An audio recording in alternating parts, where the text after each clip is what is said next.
And this month's focus is really, really exciting to me.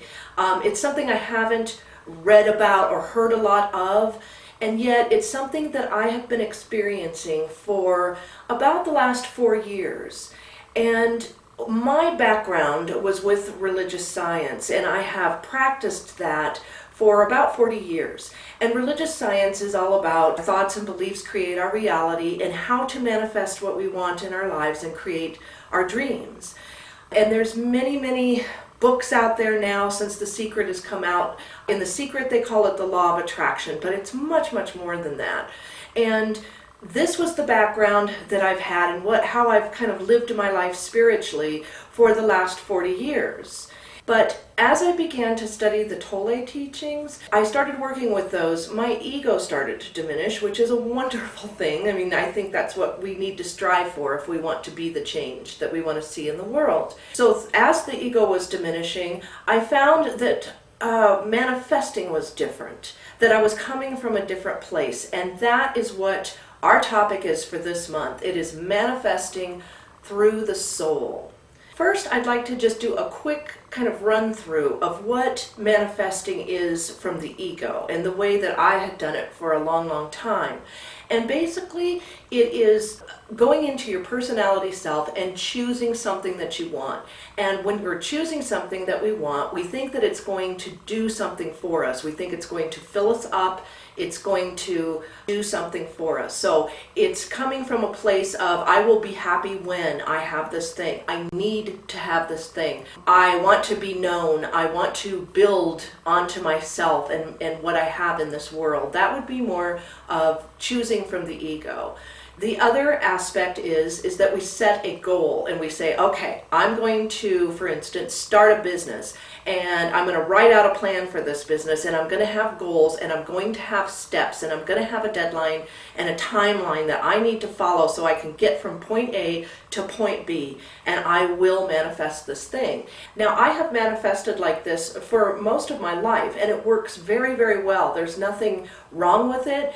I believe that manifesting helps us grow spiritually. I really think that at different phases in our life, we need to know our own power, and we need to understand that our thoughts and beliefs create our reality, and that we can have the dream life that we want. And I think initially, not only does it hone our skills and helps us understand our power, but we need to have our survival needs taken care of. And learning to manifest is a great way to do that, to get, a good work, to get a good income, to have a beautiful home, to have a family or a partner, or whatever it is you want.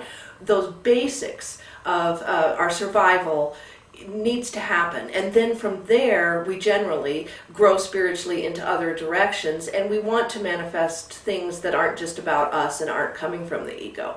So please understand that while I'm discussing this, I'm not discounting manifesting from ego. It is an important stage and process. What I'd like to do is share with you how it's been for me as I've evolved over time, working with the Tolle teachings and figuring out how to blend it. Because if I just live the Tolle teachings, I find that I just sit in bliss and I'm not doing anything. And there needs to be a balance in life. We're meant to be creative, and we're meant to play with form and manifest what we want. And doing so serves the world. So at first I felt like it was in conflict, that, what Tolle was teaching as far as no thought and diminishing the ego and not having desires and all that was in conflict with manifesting and choosing what you want and creating your life of your dreams. But I found that it's really not the case. The balance comes in with when the ego starts to diminish and the soul starts to take over. There's a different way of manifesting and a different experience of manifesting, and that's what we're going to talk about today. So in manifesting from the soul, one of the first things that I've noticed is that it's not about coming from a place of wanting something or needing something to happen. Manifesting from the soul is when you feel whole and complete and peaceful and joyous inside, and then you feel the creative energy and the movement of spirit wanting to come out and express through your wholeness. So there's a big, big difference there. The ego has needs. It wants to be fulfilled. It wants to build itself up. You're choosing something from that space. But when we manifest from soul, we are living in our own wholeness, and then we feel the energy of something that wants to be born, the creativity, the play, the fun of expressing your wholeness and who you are and giving it out into the world.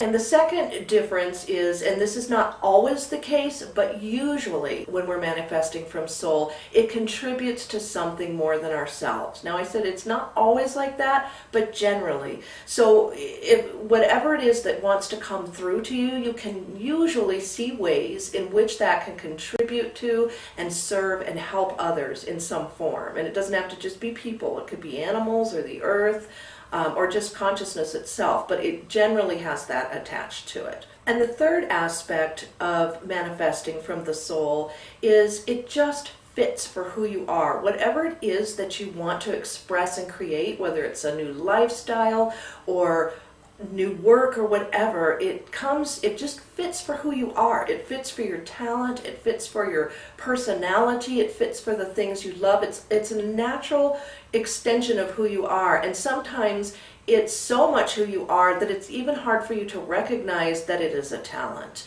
or that it is a skill or ability. So if it feels like this is so me, then more than likely it's coming from the soul and not the ego. Okay, so those are 3 tips that help us understand that we're manifesting from soul, or we're probably more aligned to that in the things that we want to manifest in our life. So let's get started with kind of what that looks like, or how we're manifesting from soul when we're doing it. Because when we work from the ego space, we have specific things that we do. We make a choice and we choose it. We affirm it. We visualize it. We act as if. We embody something. And we also take action steps. And we have goals bit by bit that we want to accomplish. But with the soul, manifesting from the soul, it's a little bit different. So the first difference for me has been, first of all, when I am wanting to express something and bring it out into the world and create something, I check in every day for guidance. I don't have a time frame. I just check in every day for guidance, and if there's something that comes through that feels joyful and I'm guided to do it, then I'll take those action steps. Oftentimes there's not. It's just to live my day and be happy as I am and live as present as I can. But every day you'll want to check in and ask for guidance. Is there something I need to do today to further this manifestation, or for you to express through me? So that is tip number 1. Tip number 2, and this is a little bit different than what we're taught when we're manifesting from ego. When we're manifesting from ego, we are told to be very, very specific, and that does work. I mean, I've lived it to a T, where I have imagined, for instance, I imagined my perfect home, and it had a fireplace and 2 windows beside it, and when I found my house, it had that exact scene that I had imagined. So there's really something to say for being specific. But when we're manifesting from soul, I have found that it's the opposite.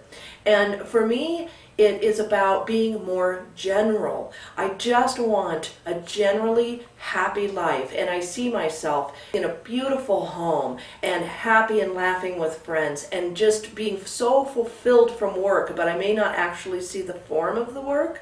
But knowing that, God, I just love doing what I did today. It's very, very general. There's no specifics of I want a specific house in a specific spot. It's just staying open to the universe and holding a general vision of well-being and happiness and peace, and basically holding the feelings that you want to feel and touching upon all those areas. Yes, I'm very prosperous. Yes, I have a beautiful home. Yes, I have work that I love. And that is enough to just do that and leave it open.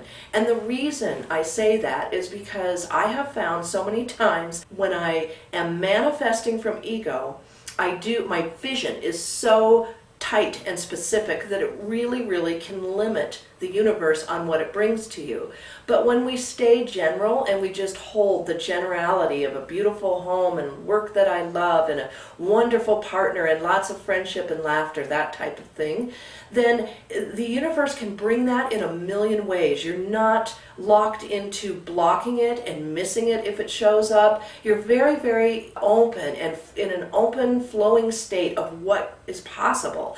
And it can just blow your mind, because I have seen the universe put things together that I never thought of. And this helps us stay into that open, magical place where miracles happen.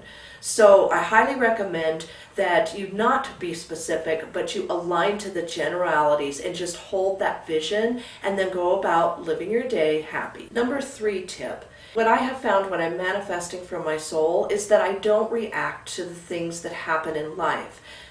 In the past, when I have been manifesting from my ego, and let's say I'm working on prosperity, and then all of a sudden I end up with an unexpected bill, and it feels like the opposite of prosperity, I will freak out. You know, I'll get emotional, I'll get depressed, I'll think, oh, the universe isn't working, and it can feel like a real struggle.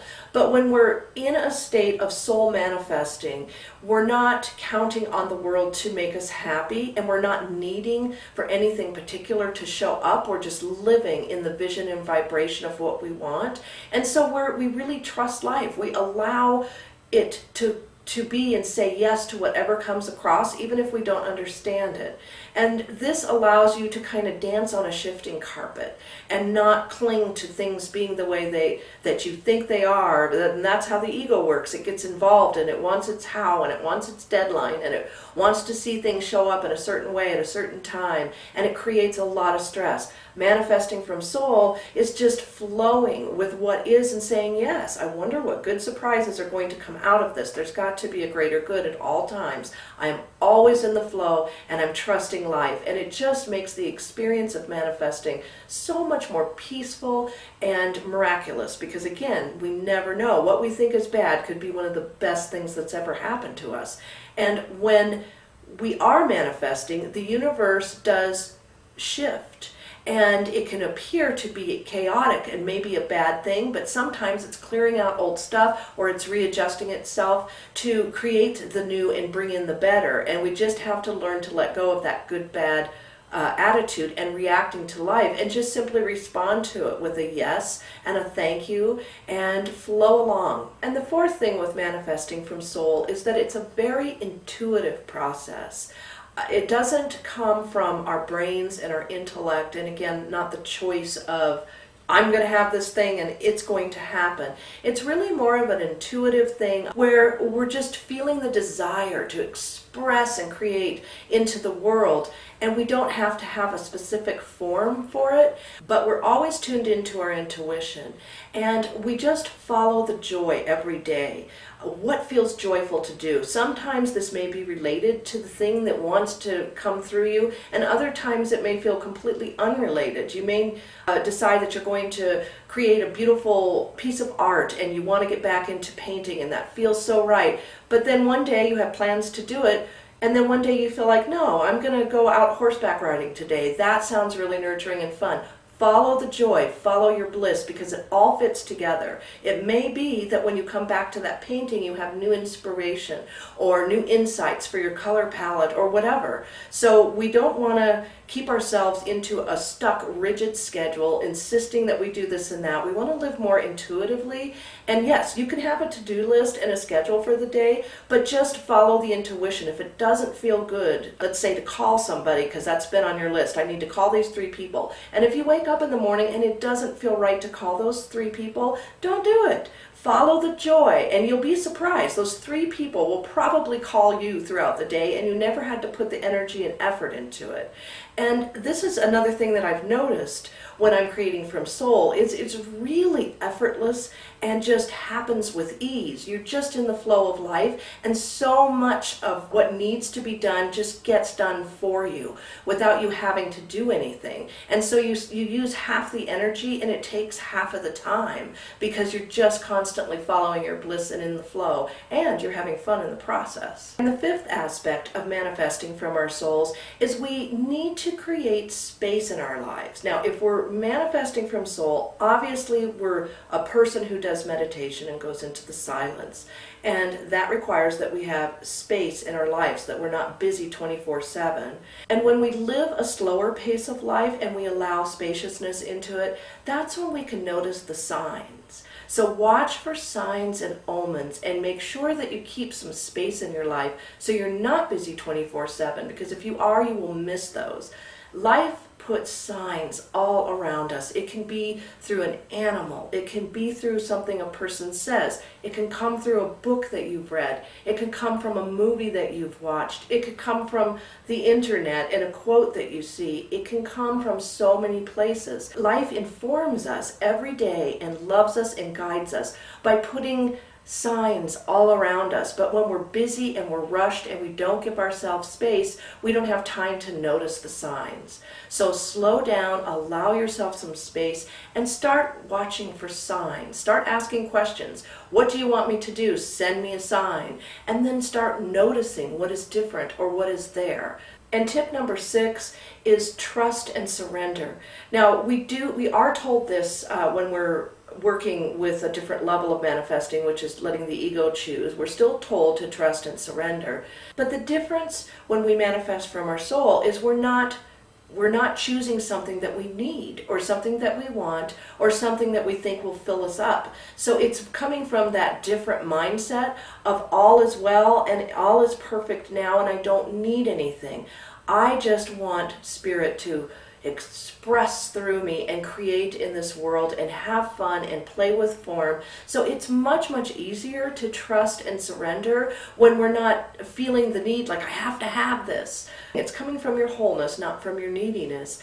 And part of trusting and surrendering when we're manifesting from soul is the ability to live in the unknown and to live there comfortably and to live in the mystery and uncertainty. And I found this is just a really, really big piece, a really, really big difference when we're manifesting from ego and manifesting from the soul, because the ego has a plan and it knows how it wants things to pan out, and it can create a lot of stress, as I said, because we start getting involved in the hows and that.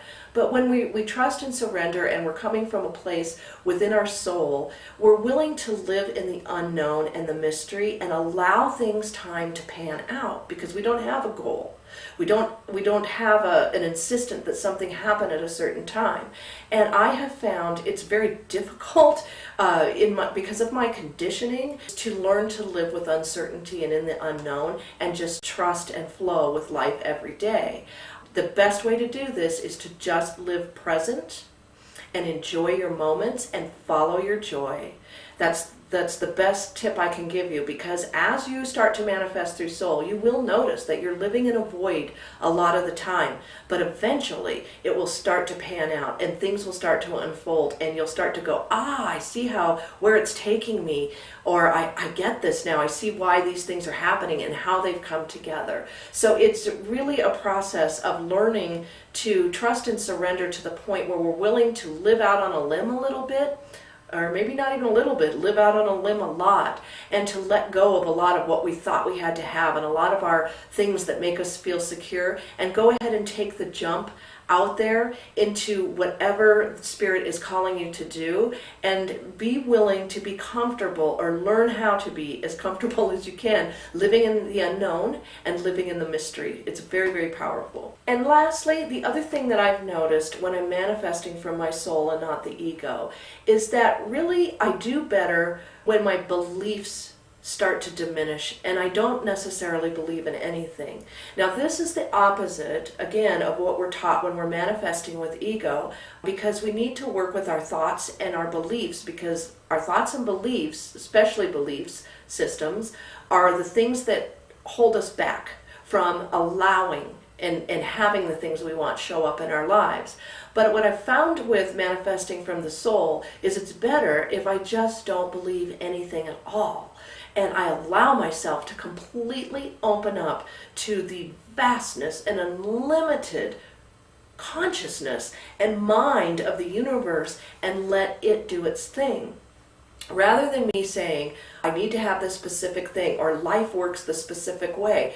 And so I find that I live more in the magic, the miracles, and life becomes more easy and effortless when I'm willing to let go of believing in any particular thing and just live in the moment. It's an experience of the soul, not believing I have a soul. Or it's an experience of life moving through me, not necessarily believing that life has to be a certain way. So I would really, ask you to challenge your conditioning with your beliefs and start to just believe nothing and live that way for a week or for the rest of the month and see what kind of good comes to you if you just live present every day and live the experience of your soul, not filtered with a bunch of thoughts and beliefs, and just see what comes forth, what wants to be born through you. So I hope you have enjoyed these tips, and we have some exercises in the playbook, and of course our quotes and affirmations to help you work with this concept. And I really think you're just going to see a huge difference in how it feels to manifest from the soul and not the ego. Things will be easy, they'll be more effortless, it'll be so joyful and so fun because you're just following the impulses and the energy that wants to come out and be expressed through you. And I just really, like I said, I have seen such powerful shifts in myself. Plus, for me, my commitment to consciousness and being the change in the world is learning to diminish the ego. And I can't do that if I'm constantly letting my ego choose what it thinks my life should be and trying to manifest from that space. I needed to move to another space where it was more manifesting from my soul. And yes, it does take courage, and it does take an ability, as I said, to live in the unknown and to trust, and it takes a little bit of different inner skills than manifesting, but the results and the joy of it and the process of it for me has been so much more fulfilling and fun and natural and easy. So I really, really highly recommend working with these practices. So thank you, and I hope you enjoyed this.